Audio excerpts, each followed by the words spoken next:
no sé si coincides conmigo que por la gracia del Señor, por la puritita gracia del Señor, somos una iglesia muy bendecida. Somos una iglesia muy bendecida. Hay iglesias muy emproblemadas. Muy, muy emproblemadas.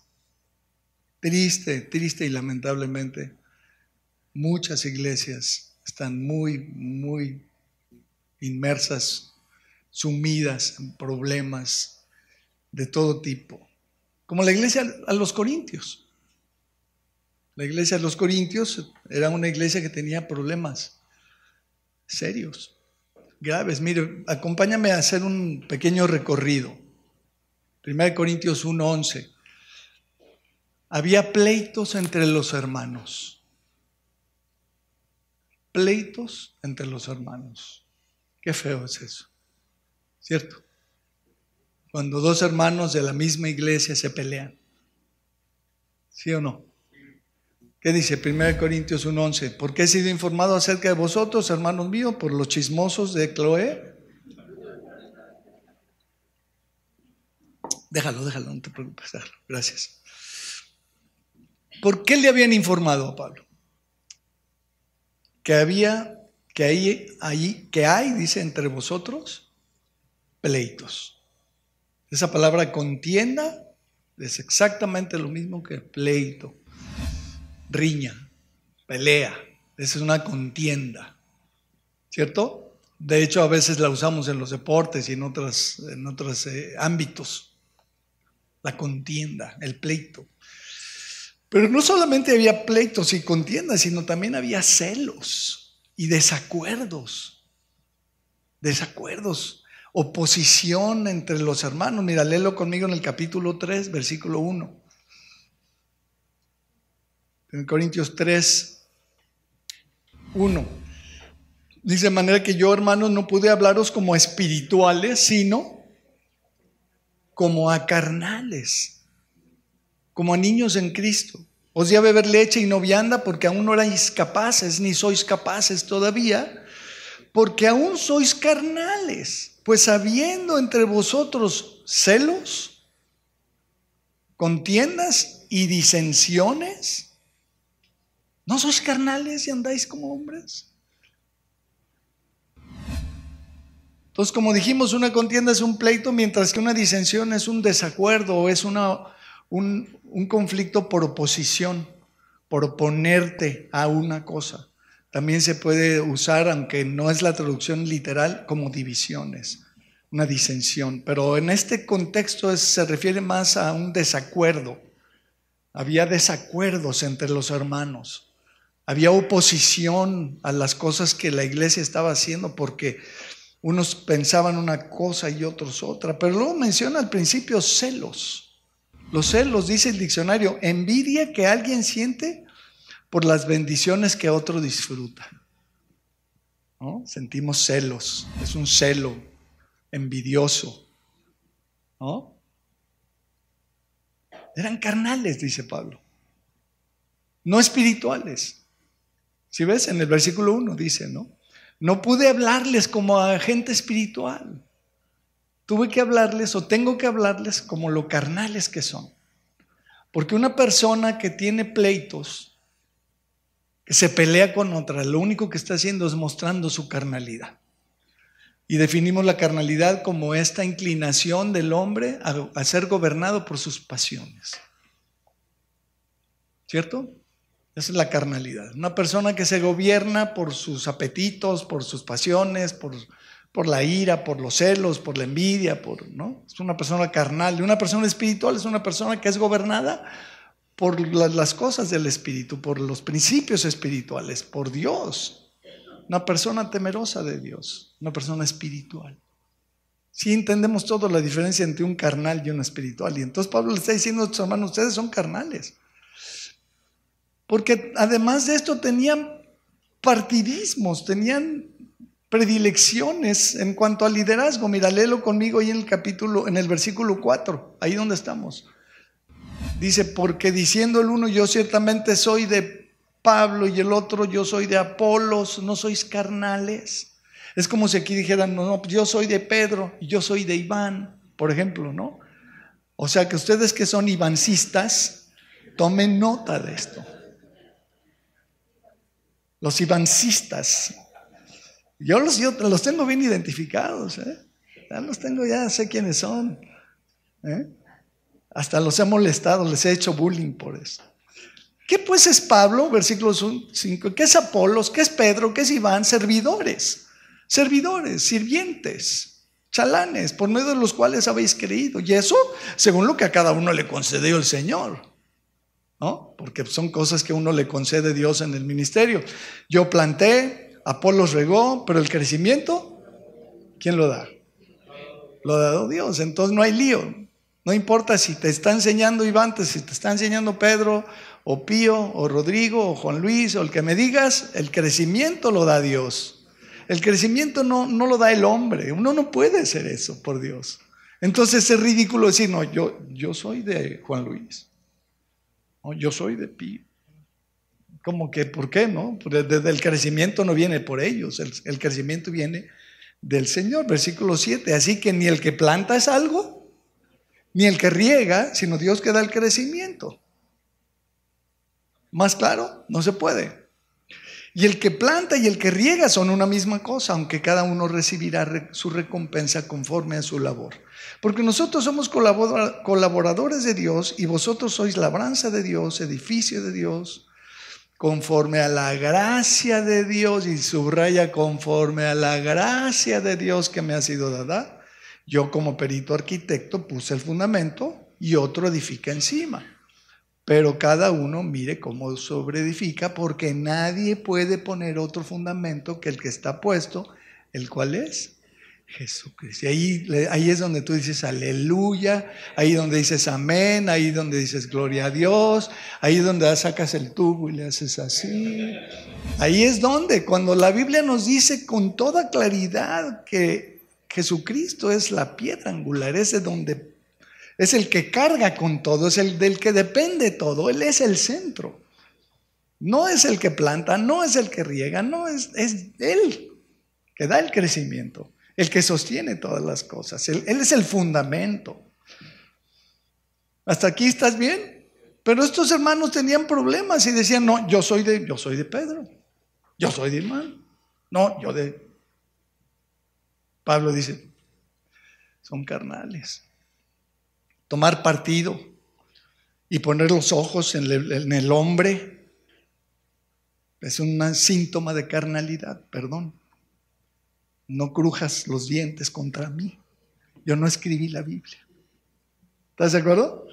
Al parecer algunos hermanos cuestionaban las credenciales de Pablo como apóstol.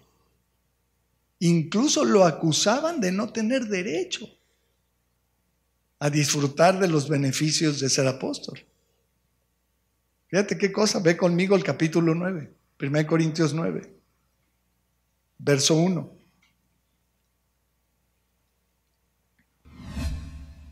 Iglesia especial esta iglesia de Corintios. Fíjate, dice, ¿no soy apóstol? ¿No soy libre? ¿No ha visto a Jesús, el Señor nuestro? ¿No sois vosotros mi obra en el Señor? Si para otros no soy apóstol, para vosotros ciertamente lo soy, porque el sello de mi apostolado sois vosotros en el Señor. Y entonces versículo 3 dice Pablo claramente, contra los que me acusan. O sea que había hermanos en la iglesia que lo descalificaban, y no nada más lo descalificaban y decían, no, él no es apóstol, sino que además lo acusaban. Decían, no tiene derecho. Esta es mi defensa. Y ahí hay 2 puntos. Ya sabes lo que viene después de 2 puntos, ¿verdad? Ya hemos hablado de eso varias veces. Esta es mi defensa, dice. ¿Cuál es tu defensa, Pablo? Que no tenemos derecho de comer y beber. Y está hablando de sus derechos. Sus derechos. Versículo 5, no tenemos derecho de traer con nosotros una hermana por mujer, como también los otros apóstoles y los hermanos del Señor y Pedro. O solo yo y Bernabé no tenemos derecho de no trabajar, y sigue hablando de sus derechos. ¿Quién fue jamás soldado a sus propias expensas? ¿Quién planta viña y no come de su fruto? ¿O quién apacienta del rebaño y no toma de la leche del rebaño? Etcétera, etcétera. Tú puedes después leer lo demás. Pero Pablo se está teniendo que defender de los que lo acusaban. ¿Qué iglesia esta, no? Él era el fundador de la iglesia, él fue el instrumento de Dios para levantar a esta iglesia y la iglesia lo cuestionaba. Y él dice, no soy apóstol. Sí era, ¿no? ¿O tú qué dices? A veces eso pasa en las iglesias. Descalificamos sin saber. ¿Cierto? Luego otros dicen, en el capítulo 4, vamos a regresarnos tantito al capítulo 4, dice que estaban envanecidos. 4:18. Te recomiendo que luego leas toda la carta por tu cuenta. No tenemos el tiempo de ver todos los pasajes en su contexto, pero dice aquí, 1 Corintios 4:18, mas algunos están envanecidos, como si yo nunca hubiese de ir a vosotros, pero iré pronto a vosotros si el Señor quiere, y conoceré no las palabras, sino el poder de los que andan envanecidos. Envanecido, según la definición de esta palabra, es ensoberbecido, es decir, crecido en soberbia. Había cristianos en la iglesia que eran soberbios, estaban envanecidos. Y entonces Pablo muy astutamente dice, ok, quiero ver el poder de estos. Porque sabes que una persona envanecida no tiene poder. Es puro bluff. Es puro bluff. La soberbia no te da el poder que te da la humildad. No hay tal cosa. Entonces Pablo dice, ok, vamos viendo el poder. A ver si es cierto que pueden. Cómo es su vida. A ver cómo están luchando, qué tanta victoria tienen. Porque el soberbio es pura paja. O sea, solo se cree grande, pero no es. ¿Estás de acuerdo? ¿Sí o no? Uy, están muy calladitos. Un amén ahí, por favor, Pío. Es que la Colombia colombiana está muy apagada. Sí, por eso digo, Pío está aquí Capítulo 5, versículo 1. No nada más había pleitos, había celos, desacuerdos, no solamente estaban cuestionando a los líderes, ni sus credenciales, ni sus derechos, no nada más había gente ensoberbecida, sino que también había fornicación. Ve lo que dice, versículo 1 del capítulo 5, dice, de cierto se oye que hay entre vosotros fornicación, y tal fornicación, cual ni aún se nombra entre los gentiles, tanto que alguno tiene la mujer de su padre. Y habíamos dicho eso, ¿no? La vez que hablamos de la fornicación, impresionante, ¿no? Que tenía alguien de la iglesia relación con su madrastra, probablemente, ¿no? Pero luego versículo 2 dice, y vosotros estáis envanecidos, ¿no deberíais más bien haberos lamentado para que fuese quitado de en medio de vosotros el que cometió tal acción? Ciertamente yo como ausente en cuerpo, pero presente en espíritu, ya como presente he juzgado al que tal cosa ha hecho. En el nombre de nuestro Señor Jesucristo, reunidos vosotros y mi espíritu, con el poder de nuestro Señor Jesucristo, el tal se ha entregado a Satanás para la destrucción de la carne, a fin de que el espíritu sea salvo en el día del Señor. Luego, además de todo esto que ya enlistamos y de que había este problema sexual en el interior de la iglesia, el capítulo 6, versículo 1 nos dice que también tenían pleitos legales. Pleitos legales entre ellos, imagínate, ¿no? Es como si Juan Luis un día va y levanta un acta contra Pío, ¿verdad? Es que no me entregó los cinturones a tiempo. No, y además tiene un defecto aquí el cinturón y no me quiere hacer válida la garantía y pleito, y entonces voy con el juez y se arma la grande. O peor, fraudes entre los hermanos. ¿Ve lo que dice? 1 Corintios 6:1, ¿osa alguno de vosotros cuando tiene algo contra otro ir a juicio delante de los injustos y no delante de los santos? Y este es un principio universal. ¿Cómo un hijo de Dios se le ocurre ir a consultar y apoyarse en los que no conocen a Dios? Y esto aplica a muchas esferas de la vida. A muchas esferas de la vida. A la consejería, a las terapias, al coaching, toda esta parte de Dios. ¿Qué tiene que hacer un hijo de Dios platicando con un muerto espiritual para contarle sus problemas? Quiero saber. En serio quiero saber. ¿Qué comprensión y qué entendimiento va a tener el muerto espiritual del problema del Hijo de Dios que viene a contarle sus problemas? ¿Verdad que no, mijo? Ninguno. Es que el único que mueve la cabeza así es Rodrigo. Ninguno. Ah, no, pero espérate, además, cáete con el billete. Entonces hay gente cristiana que se está gastando la lana en sus terapias con los muertos espirituales. ¿Y sabes para qué le va a servir? Pregúntame. ¿Alguien que me pregunte? Para nada. Porque el Hijo de Dios es regido por principios espirituales y por el Espíritu de Dios y por el Señor Jesucristo y por los principios de Dios. El impío que no conoce a Dios y que está muerto espiritualmente no entiende ninguno de ellos. Ninguno. No sabe ni de qué le estás hablando, porque el hombre natural no percibe las cosas que son del Espíritu de Dios, porque para él son locura y no las puede entender, porque se han de discernir espiritualmente. Y eso está también en la primera de los Corintios. ¿Qué tiene que ir a hacer con un juez, un hijo de Dios, para pelearse contra tu hermano? Versículo 2, ¿o no sabéis que los santos han de juzgar al mundo? Y si el mundo ha de ser juzgado por vosotros, ¿sois indignos de juzgar cosas muy pequeñas? ¿O no sabéis que hemos de juzgar a los ángeles? ¿Cuánto más las cosas de esta vida? Si pues tenéis juicios, si tenéis juicios sobre cosas de esta vida, el cinturón y la garantía y el no sé qué, ¿no? Si tenéis juicios, ponéis para juzgar a los que son de menor estima en la iglesia. Para avergonzaros lo digo. Pues ¿qué? ¿No hay entre vosotros sabio ni aun uno que pueda juzgar entre sus hermanos? ¿Que con discernimiento espiritual les pueda ayudar a resolver su diferencia? Ajá. No, versículo 6.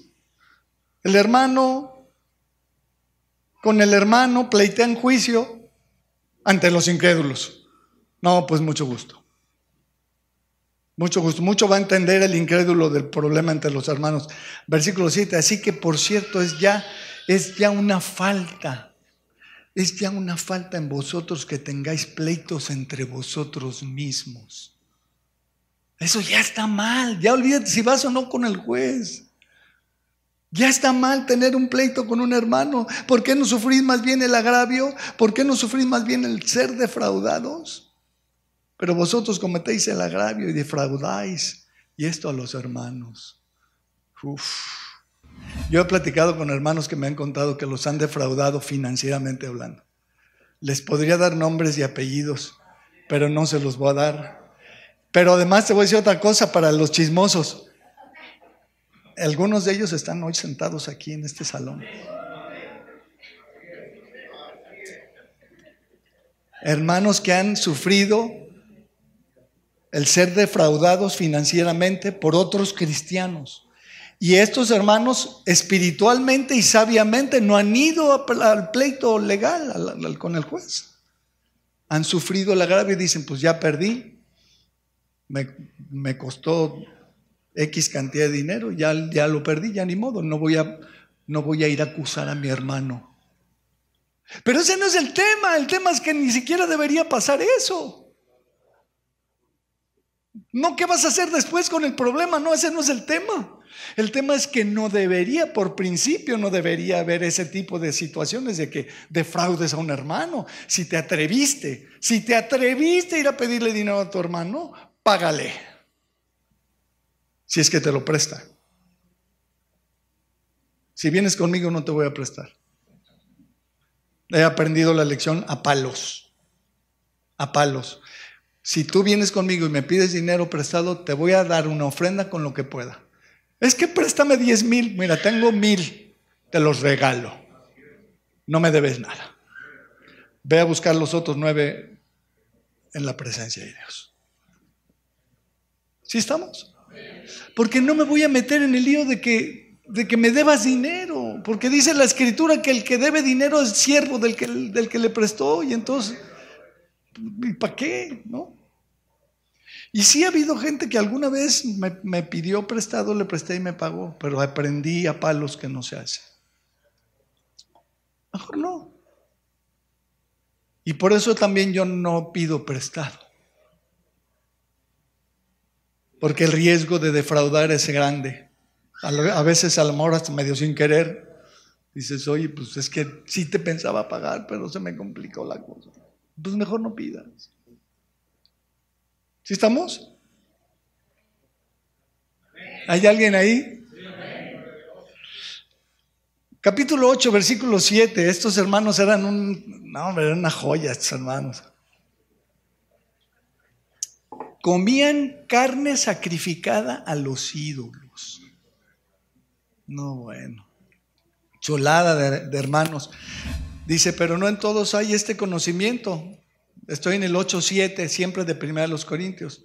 Porque algunos, no todos, algunos habituados hasta aquí a los ídolos, comen como sacrificado a ídolos. Y su conciencia, siendo débil,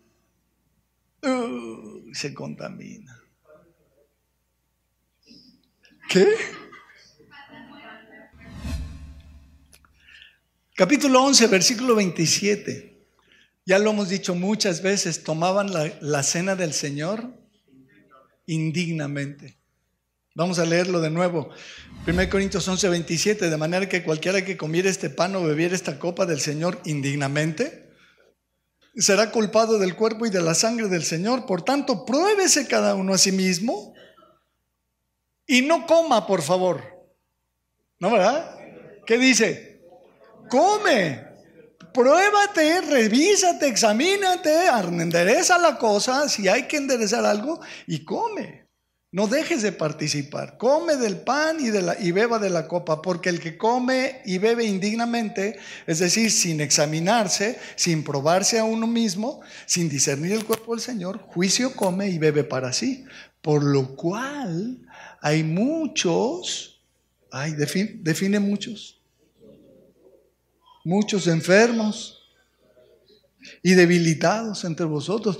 Incluso algunos se habían muerto por comer indignamente la cena del Señor. Capa, hermanitos. Capítulo 14, verso 23. Y te recomiendo mucho el capítulo 14 completo. Luego lo lees, que habla de todo el tema de los dones del Espíritu, pero al parecer estos hermanos no administraban correctamente el ejercicio de los dones. En aquellos días, y no me voy a meter a explicar esto a detalle, pero en aquellos días el don de lenguas era un instrumento del Espíritu de Dios para revelar cosas. Todavía no estaba escrito el Nuevo Testamento. Y el Señor hablaba en vivo en cada congregación cosas que luego seguramente se escribirían en las Escrituras. Y en distintos idiomas. Pues estos hablaban todos en lenguas al mismo tiempo. Y Pablo pone orden, dice, a ver, no, espérense, es 2, a lo más 3 y por turno, y uno interprete, y si no hay intérprete, calladito. Léelo tú, ¿vale? Léelo, ahí está regulado todo de manera clarísima. Hacerlo de una forma distinta, como está escrito en este capítulo, es una actitud de rebeldía y de soberbia abierta en contra de Dios y su palabra. Y que me escuchen los que me tengan que escuchar. Perdón, pero no se vale hacerlo mal, porque la Escritura dice claramente cómo no se debe hacer. Por Dios. Pero bueno, versículo 23 dice, si pues toda la iglesia se reúne en un solo lugar y todos hablan en lenguas y entran indoctos o incrédulos, ¿no dirán que estáis locos? ¿Eso es lo que queremos? ¿Queremos causar esa impresión a los que nos visitan? Ya llega el jefe de Mario, ¿verdad? Director general para América Latina de esta empresa francesa, ¿verdad? Se sienta aquí y nosotros hacemos un desorden aquí, padrísimo, para que se salga él diciendo, estos cuates están locos.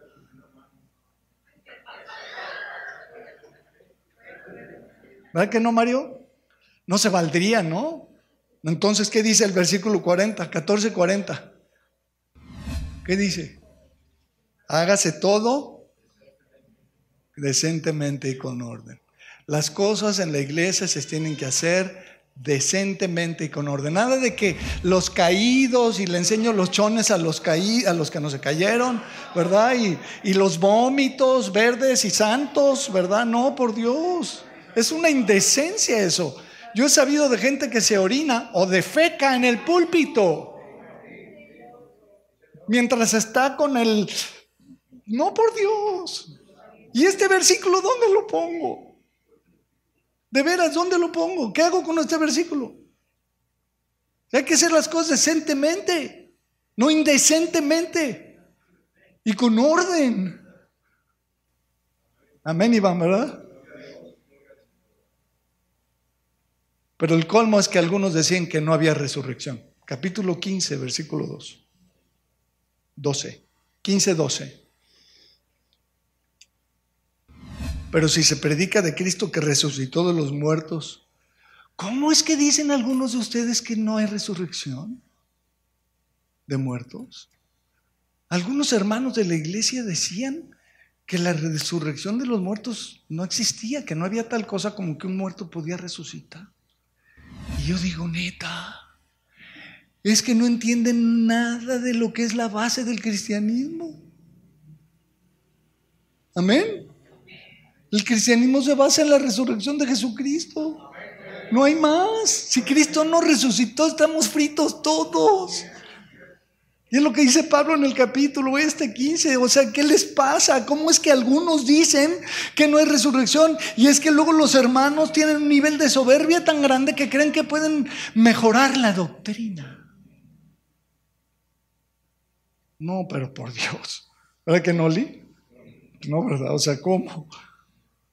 Tenemos que aprender a respetar lo que está escrito.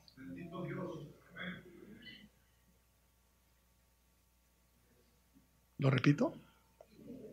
Tenemos que aprender a respetar lo que está escrito.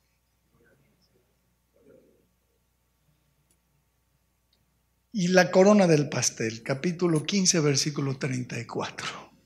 Es la cereza del pastel, más bien, ¿verdad? No es corona, es la cereza del pastel o la corona del quién sabe qué.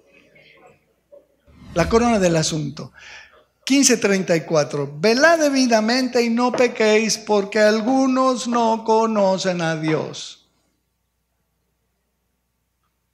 Para que se sientan orgullosos, dice. ¿Qué dice? Para vergüenza nuestra o vuestra, lo digo. Es una vergüenza que haya inconversos dentro de una iglesia, que son fieles, que no faltan, que llevan todos los domingos, llegan a tiempo, están puntuales. Bueno, eso no existe, ¿verdad, Caleb? Pero bueno, que llegan puntuales, que traen su Biblia, que se saben todas las alabanzas, ¿no? Ya se bautizaron, por supuesto dejan su diezmo todos los domingos, claro, son, pero puntuales, ¿no? Nada de que el 9%, no, ni el 11%, no el 10%, porque son a rajatablas, ¿verdad? Porque no conocen a Dios. El día del Señor se van y al lago de fuego. No estoy de acuerdo. Tenemos que enfocarnos en aquellos que no dan muestras y no dan síntomas de haber vuelto a nacer. ¿O no?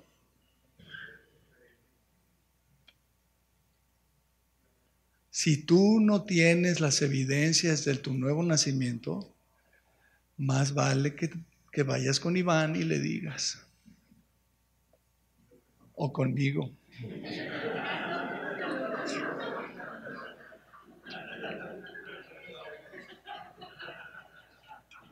Tenía que ser colombiano, ¿verdad? Y ella tenía que ser Iván.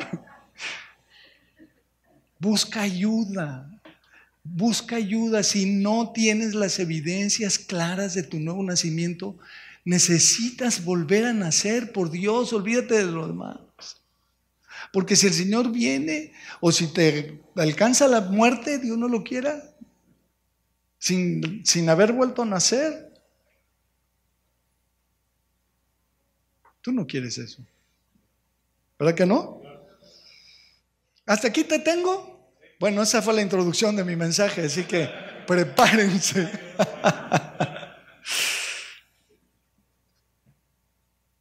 No, ahí te va la cosa. Ahí te va la cosa. Ya llegué. A pesar de todo esto que estamos leyendo, de esta iglesita de los Corintios, que era una caja de sorpresas, era una barbaridad. El Señor en el capítulo 1, en el versículo 1 al 3, dice que ya los había santificado.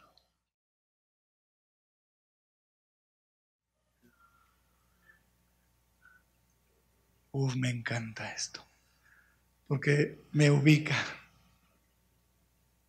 ¿A ti no? Léelo conmigo, 1 Corintios 1:1. Pablo, llamado a ser apóstol de Jesucristo por la voluntad de Dios, y el hermano Sóstenes, pobrecito Sóstenes, nadie lo pela. Él era parte de los autores de la carta, pero nadie lo pela. Todo el mundo decimos Pablo y Pablo y Pablo. ¿Y Sóstenes? Él también fue de los autores de la carta, ¿no? ¿O no? Pero somos bien gachos. Bueno, a la iglesia de Dios que está en Corinto, a los santificados en Cristo. ¿Cómo? ¿Santificados? Estos hermanos que se emborrachaban en la Santa Cena, que fornicaban, que se peleaban ante los juzgados, que no creían en la resurrección. ¿Cómo? Que tenían celos unos de otros, se peleaban, que discutían. Bájale. Que andaban en la soberbia y acá, santificados.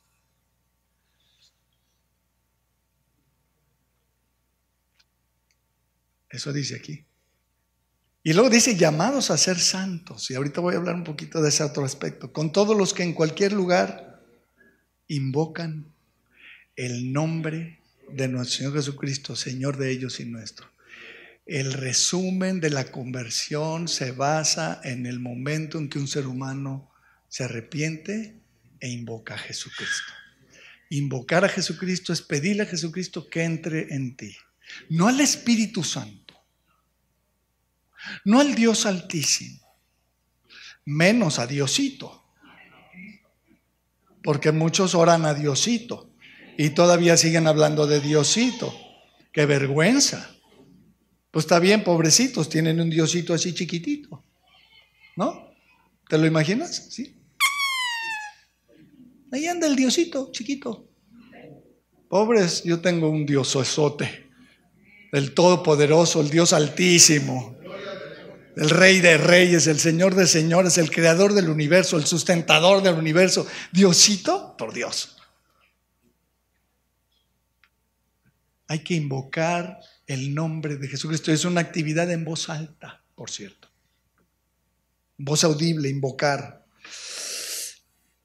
Pero luego, ¿qué más dice? Ve conmigo dice, gracia y paz de Dios, a vosotros de Dios nuestro Padre y de Señor Jesucristo. Está empezando la carta. Dice, a ver ustedes santificados. Pero pues es que oigo que hay problemas, y oigo que hay pleitos, y que hay celos, y que hay disensiones, y que fornican, y que se embriagan, y que toman la cena del Señor indignamente, y oigo todas estas cosas, pero santos. Ay. Y luego se lo repite en el capítulo 6, en el versículo 9, mira, vamos allá. Se lo está escribiendo a esta iglesia, esto que vamos a leer, ojo. Dice, ¿no sabéis que los injustos no heredarán el reino de Dios? No erréis, ni los fornicarios, ni los idólatras, ni los adúlteros, ni los afeminados, ni los que se echan con varones, ni los ladrones, ni los avaros, ni los borrachos, ni los maldicientes, ni los estafadores heredarán el reino de Dios. Pero luego el versículo siguiente dice, y esto erais algunos. Mas ya habéis sido lavados, ya habéis sido santificados, ya habéis sido justificados en el nombre del Señor Jesús y por el Espíritu de nuestro Dios. Mis amados, este es el tema.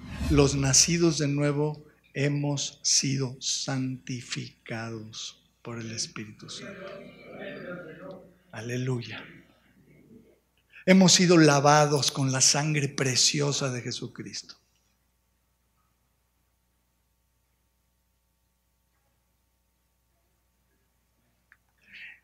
Independientemente de si la estamos regando o no, de si estamos caminando como debemos caminar o no, de si somos peleoneros, agresivos, soberbios, si estamos haciendo cosas que no debemos hacer, si tenemos doctrinas equivocadas, porque nos podemos equivocar.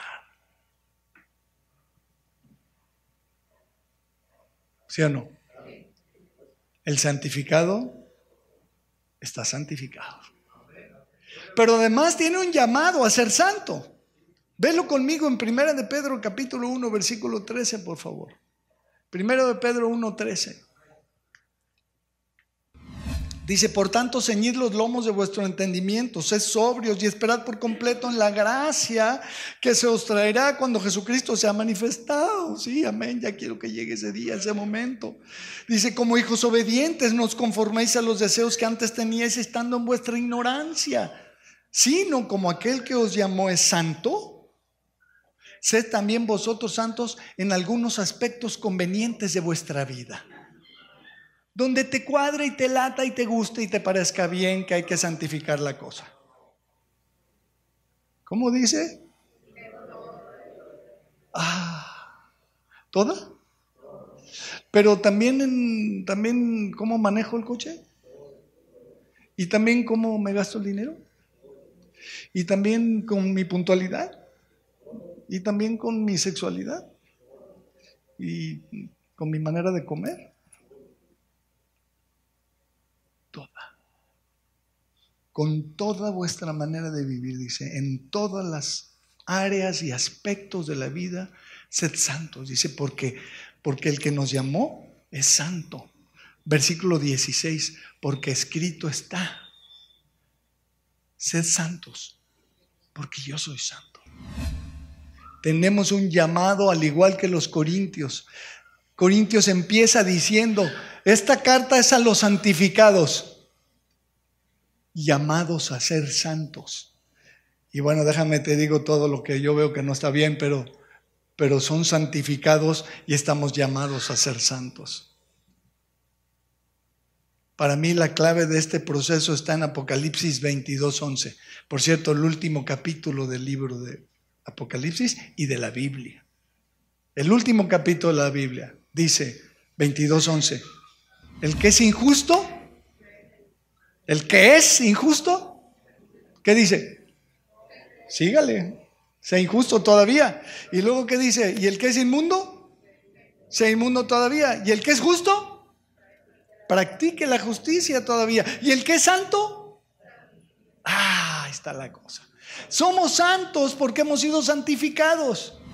Pero debemos nosotros entonces santificarnos. Porque aquí es un juego doble. Dios hace una parte, Dios ya hizo su parte cuando puso el Espíritu Santo. ¿Cómo dije? ¿Espíritu qué?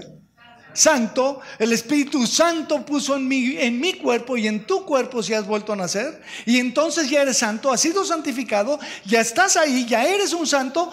Pero ahora ¿qué tienes que hacer? Practicar la cosa. Tienes que vivir de acuerdo a esa realidad.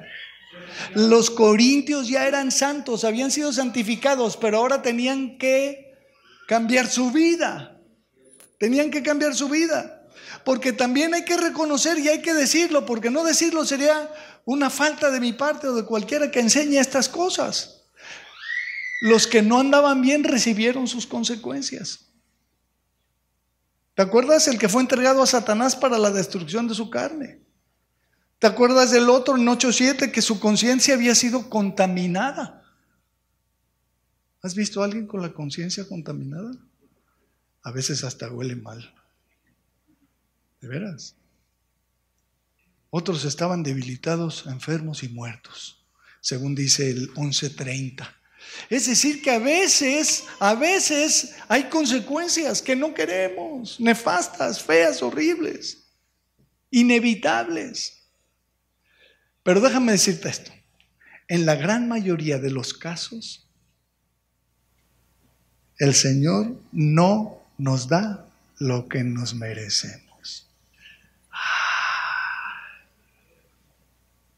¡Qué maravilla! En la mayoría de los casos, el Señor no nos da lo que sí nos merecemos. Esa es la definición de la misericordia. La misericordia es no recibir lo que me merezco. La gracia de Dios es recibir lo que no merezco. Esa es otra cosa. Pero la misericordia es, ¿me merezco esto? ¿Merezco morir por esto que hice? ¿Merezco enfermar por esto que hice? ¿Y no enfermé? Es la misericordia de Dios. Porque Dios con frecuencia no nos da lo que nos merecemos. Entonces la lección, ¿sabes cuál es? A ver, los eruditos. La paciencia de Dios. La paciencia enorme que Dios nos tiene a cada uno de nosotros.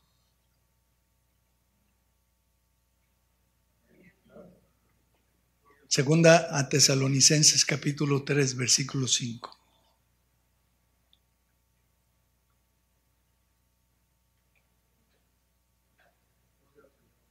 ¿Quieres saber hacia dónde debes encaminar tu corazón? Aquí dice, tip, secreto. Segunda Tesalonicenses 3:5 dice, y el Señor encamine vuestros corazones. ¿Y a qué más? Ay, por favor. Al amor de Dios y a la paciencia de Cristo. Cristo, nuestro Señor Jesucristo, tiene una paciencia. No sé contigo, conmigo. ¿Qué era la paciencia? ¿Quién se acuerda? Virtud del que sabe esperar con tranquilidad las cosas que tardan. El Señor está esperando cosas de mí y que no pasan, y que no pasan, y que no pasan, y que confía y no confía, y que se apura y no se apura, y que ora y no ora, y que lea y no lee, y que perdona y no perdona, y que se reconcilia y no se reconcilia, y que ame a su y no ama, y que cuide a que no cuida, y el Señor con una paciencia inmensa y infinita dice, ok, Pedrito, a ver, échale. Señor, ayúdame, perdóname, a ver, ándale, síguele. Es la paciencia de Cristo. Esta virtud que Él tiene de esperar con tranquilidad las cosas que tardan. De esperarme a mí que cambie. Híjole, hay algunos cristianos que nos hemos tardado en cambiar una infinidad de tiempo y seguimos igual. Y yo ya sé que tengo que cambiar porque el Señor me lo ha dicho hace 40 años. Y ahí sigo con la misma cosa. Gracias, Señor, por tu paciencia. Romanos capítulo 2, versículo 4. Romanos 2:4. ¿Qué dice? ¿O menosprecias las riquezas de su benignidad, su paciencia y su longanimidad, ignorando que estas cosas, su benignidad y su paciencia, te guían al arrepentimiento? El Señor está esperando que nos arrepintamos de cosas. Está esperando. ¿Se acuerdan de aquel texto? No lo vamos a leer en Apocalipsis, que dice que aquella mujer Jezabel que daba sus cursos de fornicación en la iglesia. ¿Se acuerdan? Sí, se acuerdan, ¿no? ¿Te imaginas? Se anuncia curso de fornicación. Las prácticas van a ser aquí en el aula de arriba. Qué grotesco, ¿no? Pues es que esta mujer se dedicaba a enseñar a los siervos de Dios a fornicar, ¿no? Les daba cursos, les explicaba cómo era la cosa.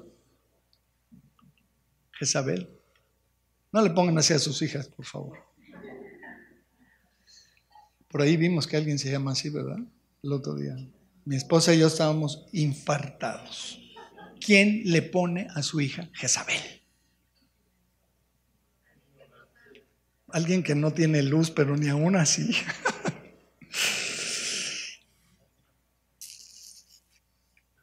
Y el Señor dice, le he dado tiempo para que se arrepienta, pero no quiere arrepentirse. Y yo leo eso y más allá de juzgar a la pobre Jezabel, yo me veo a mí mismo y digo, Señor, híjole, que no se me acabe el tiempo, porque quiero cambiar. Quiero cambiar. Y ya sé que algunos de ustedes al oírme decir esto van a estar pensando, ya sabía yo que el Peter tenía alguna cosa, ¿verdad? Ustedes échenle, piensen lo que quieran. No hay pena. No hay pena. Romanos 15:5. Ya voy a terminar ahora sí. Joe, no te preocupes, Joe. Ya estoy a punto. ¿Qué dice Romanos 15:5? ¿Cómo le llama a Dios? ¿Este Dios es el Dios de qué? ¿De la abundancia? Pues también. ¿El Dios de la justicia? Por supuesto. ¿El Dios del amor? Por supuesto, ese es Dios. ¿El Dios del poder? Claro, el Dios del poder. Pero aquí dice que es el Dios de la... aleluya. Ahí es donde sacas el tubo y celebras. ¿Qué sería de nosotros sin esta forma de ser de Dios? Sin la paciencia de Dios. ¿Sabes qué apunté aquí? Puse, aleluya. Aquí en mi nota. El Dios de la paciencia y de la consolación nos dé entre vosotros un mismo sentir según Cristo Jesús. Wow. Y no lo busques, te lo cito, el Señor no retarda su promesa, según algunos lo tienen por tardanza, sino que es paciente para con nosotros, no queriendo que ninguno perezca, sino que todos procedan al arrepentimiento. Y aplica a los inconversos, pero también aplica a los cristianos. Dios no quiere que perezcamos. Y entonces quiere que nos arrepintamos. Y Él es paciente para con nosotros, dice. Chulada. Entonces concluyo. En conclusión, mi conclusión es esta: no hay manera de agradecer suficiente al Señor por su paciencia. No hay manera. Santiago 5:11, por favor. He aquí tenemos por bienaventurados a los que sufren. Santiago 5:11. Ya, aquí tenemos por bienaventurados a los que sufren. ¿Tú estás sufriendo algo?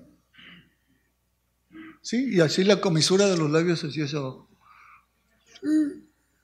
Bienaventurado.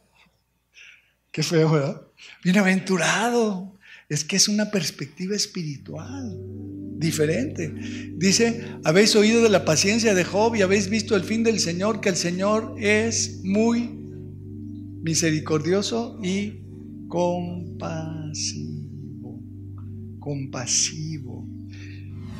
El diccionario dice de esta palabrita, dice que siente compasión ante las desgracias ajenas o que fácilmente se compadece de los demás. Una persona compasiva es la persona que en vez de enojarse conmigo porque soy lento, siente pena y dice, pobre Pedro, es lento, no reacciona rápido, pobrecito. En vez de hacerme un drama y agredirme y insultarme, dice, pobre cuate, hay que orar por él, vamos a orar por él. Y tiene compasión. Hebreos 4:15, ya es mi último versículo. Hebreos 4:15. Y checa, embelézate con el Señor. ¿Qué dice? Porque no tenemos un sumo sacerdote que no pueda. No tenemos un sumo sacerdote que no pueda compadecerse. O sea, tenemos uno que sí se compadece. ¿De qué? De nuestras debilidades, sino uno que fue tentado en todo según nuestra semejanza, pero sin pecado. No es que el Señor entiende que yo diga mentiras o que yo me enoje y maldiga, porque Él lo hacía. No es que Él entienda eso, no es que diga, eso, tú fornicaste, yo sé lo que es eso. No, Porque aquí dice y lo aclara el versículo: Él fue sin pecado, pero se compadece de nosotros, le dolemos al Señor. ¿Sí estás? Entonces hay que darle gracias al Señor por ser compasivo, por ser misericordioso, por tenernos paciencia y compasión. Porque si no fuera porque Él se compadece de nosotros, si Él se enojara con nosotros y nos cortara el cuello, ya a mí ya me hubieran enterrado muchas veces, cada año. Sí, muchas veces cada año. ¿Sí estás de acuerdo? Puedes sentir esta gratitud en tu corazón. Sí, gracias, Señor, por tenerme paciencia, por ser compasivo conmigo, por no darme lo que me merezco, por ser misericordioso. Insisto, somos una iglesia, por la gracia de Dios, una iglesia muy bendecida, porque yo estoy al pendiente de leer las cosas y no veo que haya mucho de esto, de estos problemas. Sí hay, pero no tanto. Estamos bendecidos. Sí hay algunos problemitas sexuales por ahí, sí hay algunos problemitas de envidias por ahí, sí hay algunos problemitas de fricciones, pero son menores. Y por la gracia y con la ayuda del Señor vamos creciendo y vamos arreglando esto. En general, la mayoría de nosotros andamos bien con el Señor. No andamos haciendo cosas que no debemos. El Señor nos guarda, nos protege, nos bendice, nos cuida. En general hay armonía entre todos. En general. Amén. Gracias, Señor, por nuestra iglesia. Gracias, Señor. No somos la mejor iglesia. No somos la iglesia perfecta. No existe. No existe. Estoy aquí yo enfrente, imagínate. Ya valió. ¿Estás de acuerdo? No existe la iglesia perfecta. No existe. Pero en general el Señor nos ha ayudado y nos ha bendecido y nos ha mantenido. Y estamos bien en general. Hay que afinar algunas cosas. Hay que enderezar el rumbo en algunas situaciones. Y en eso estamos trabajando y orando.